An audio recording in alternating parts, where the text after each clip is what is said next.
જય દ્વારકાધીશ મિત્રો, આજે આપણે એવી વાર્તા લઈને આવ્યા છીએ કે જે તમારા જીવનની અંદર તમને ખૂબ જ ઉપયોગી થશે. આવો કરીએ વાર્તાની શરૂઆત. પણ વાર્તાને સાંભળતા પહેલા જો તમે અમારી ચેનલ પર નવા હો તો ચેનલને સબસ્ક્રાઇબ કરી લેજો અને વિડીયો ગમે તો એને લાઈક કરી દેજો અને શેર કરજો તમારા મિત્રોને. આવો કરીએ વાર્તાની શરૂઆત.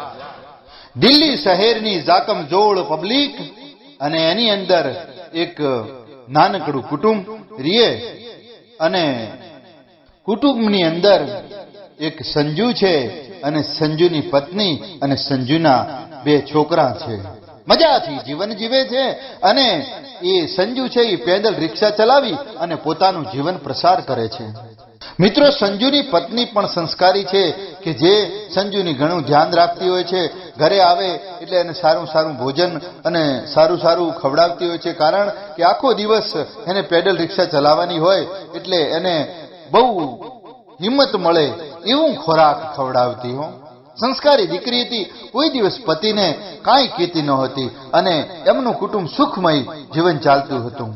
આ સંજુ પણ પોતે પોતાની પત્ની અને બાળકોને ખૂબ જ પ્રેમ કરે અને મજાથી પોતાનું જીવન જીવે. નાનું હાવ થોડું કમાતા હતા, નાનું કુટુંબ અને થોડું એની કમાણી હતી, પણ છતાં એ લોકોને સ્વર્ગ જેવું લાગતું હતું. રોજ નિયમ અનુસાર સંજુ પોતાની રિક્ષા એટલે કે જે પેડલ રિક્ષા લઈ અને 4 ચોકડી ઉપર ઉભો રહેતો હતો. અને ત્યાં એક દિવસ એક મેડમ આવ્યા અને કીધું કે મારે અહીંયાથી 2 કિલોમીટર હોટલ દૂર છે, ત્યાં જવું છે, તો આ લઈ લે ને તારી રિક્ષા. સંજુએ કીધું કે હાલો તો બેસજો પાછળ મેડમ.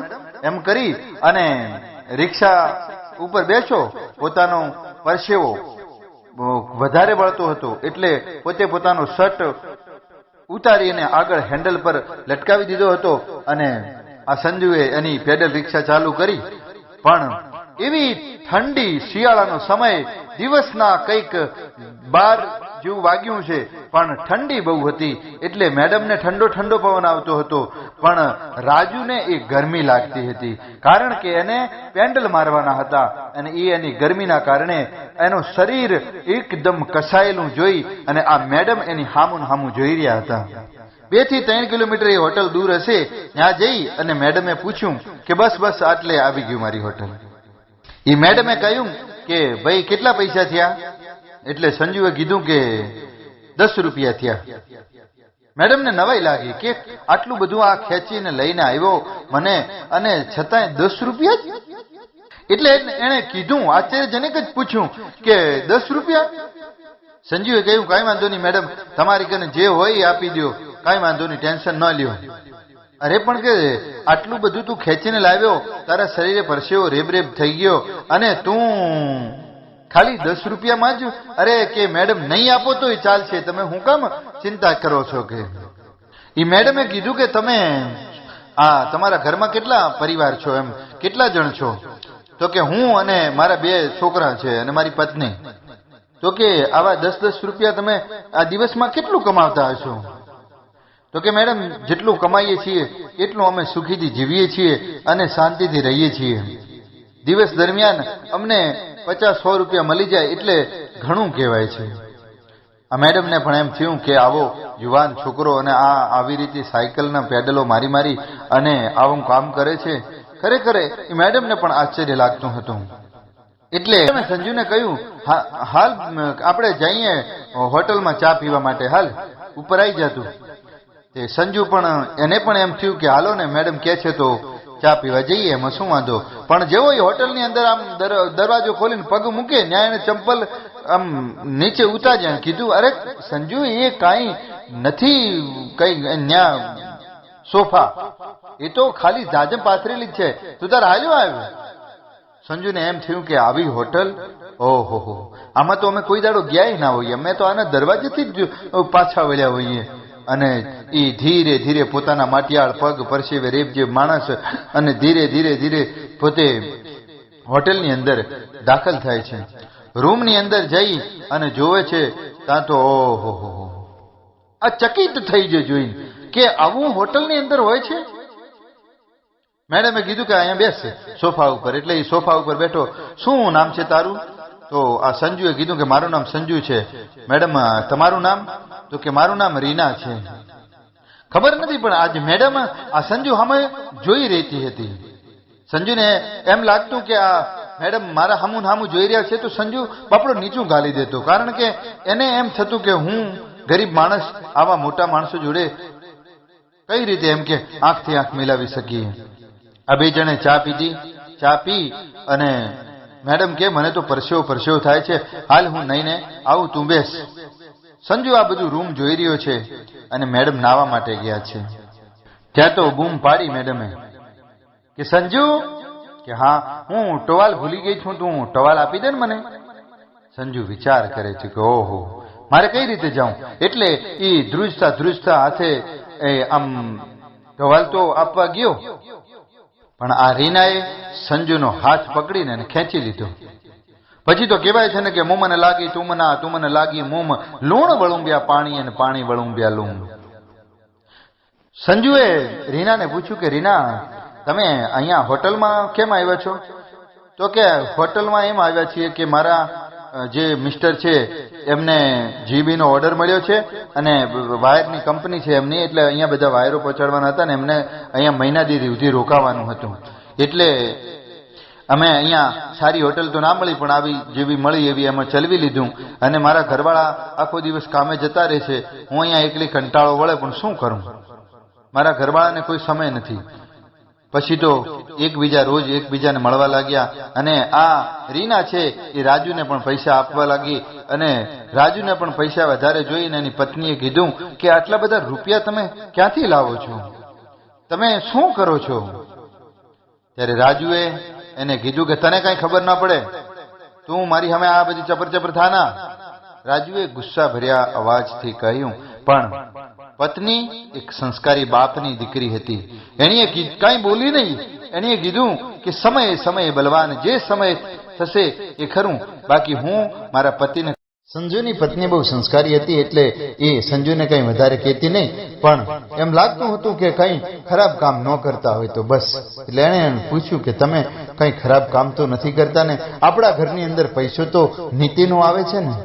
કે હા એ બધું નીતિનું જ આવે, કે આ જીવનમાં બધું નીતિ જ છે. કે આમ સંજુએ એની વાત ઉપર અદેખાઈ કરી અને જતો રહ્યો.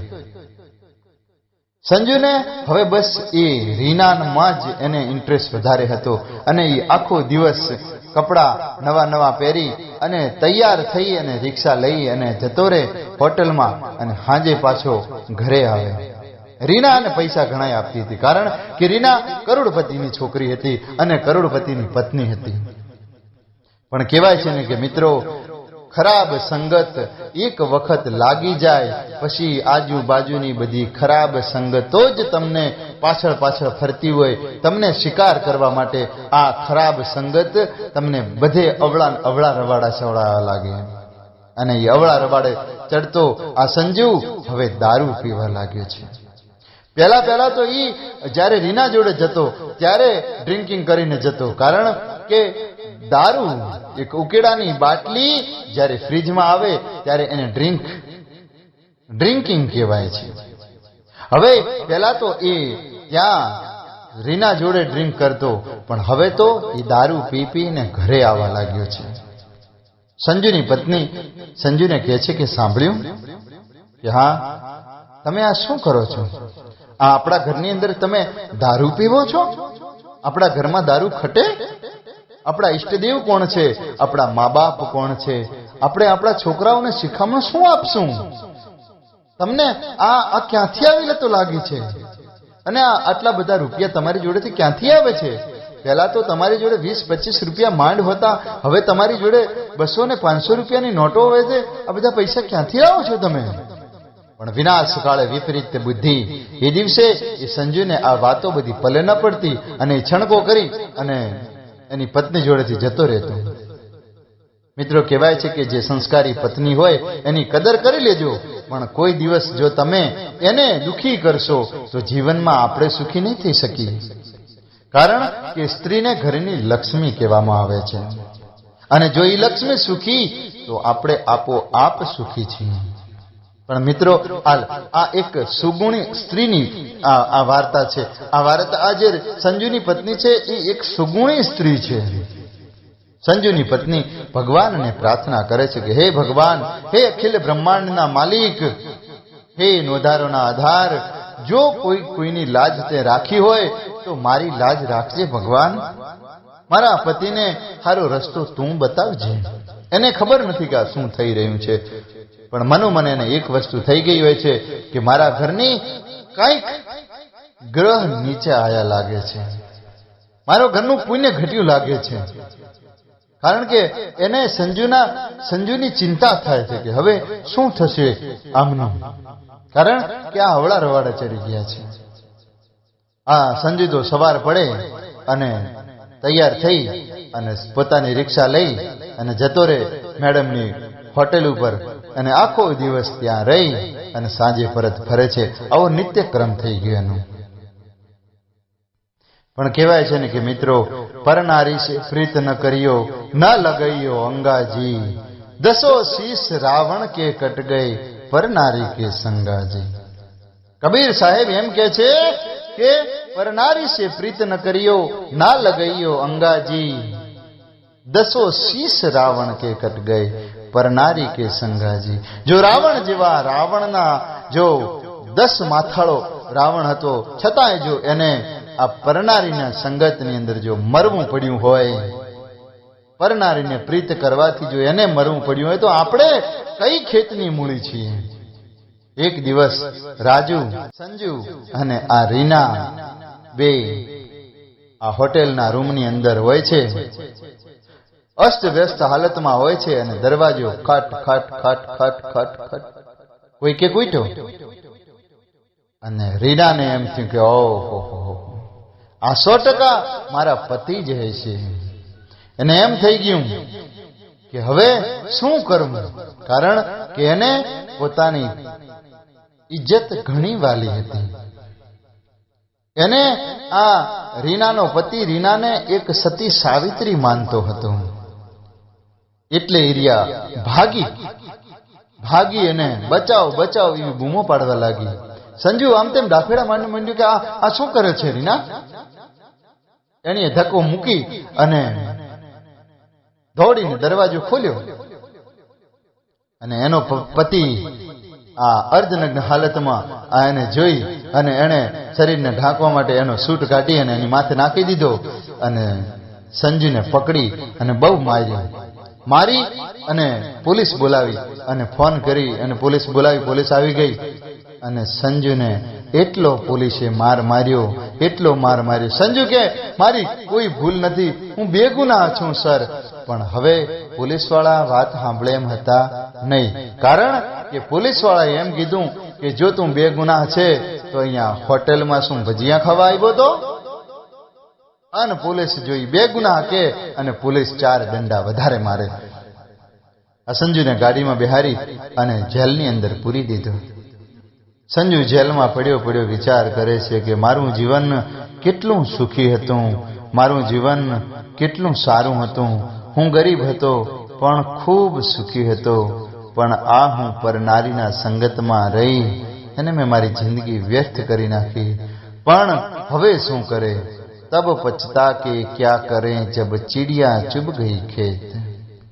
અને એટલે કબીર સાહેબની વાણી યાદ આવે કે 4 નયન સમજાઉં પિયાજી, પર ઘર પ્રીત ન કરનાજી. 4 નયન સમજાઉં પિયાજી, હે પર ઘર પ્રીત ન કરનાજી. ની બूंद से हीरा हो निपजे, एवा सोह पर घर नहीं देवणाजी.